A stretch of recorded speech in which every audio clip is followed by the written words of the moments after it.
Kamu nggak sekolah? Udah. Enggak. Udah. Udah sekolah. Kamu tiap hari jualan? Jualan? Aku boleh nanya nggak? Sebuah unggahan video anak berusia 4 tahun penjual tisu tawari dagangannya ke petugas KAI, viral di media sosial. Ia terlihat berjualan tisu malam-malam tanpa alas kaki.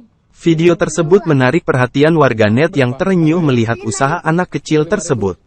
Warganet juga memuji kepintaran anak penjual tisu tersebut.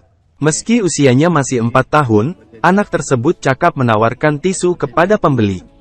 Dalam video viral yang beredar, anak penjual tisu itu pun menawarkan dagangannya ke petugas KAI. Video tersebut kini viral pertama kali diunggah akun TikTok petugas KAI tersebut @resmoniinu. Dalam video tersebut, awalnya petugas KAI merekam seorang anak kecil laki-laki jualan tisu. Anak laki-laki tersebut menghampiri petugas KAI yang masih berseragam itu. Ia pun menawari petugas KAI itu tisu barang dagangannya. Terlihat anak kecil tersebut memakai kaos hitam membawa 2 tisu di tangannya.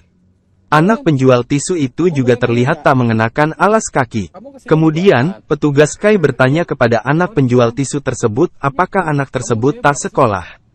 "Kamu gak sekolah?" tanya petugas KAI tersebut. Dengan polosnya, anak penjual tisu itu mengaku dirinya sudah sekolah. "Udah," jawabnya sembari memainkan kakinya. Anak tersebut mengaku setiap hari dirinya berjualan tisu. Melihat gelagat anak tersebut yang menggemaskan, petugas KAI itu tampak terkejut seolah tak percaya. Terlihat bocah 4 tahun itu cakap menawarkan tisunya yang ia jual seharga 5.000. "1.500, ungkapnya. Kemudian petugas KAI itu langsung memberi anak penjual tisu tersebut uang. "Nih om, kasih duitnya, buat jajan," ujar petugas KAI tanpa mengambil tisu dagangan anak tersebut.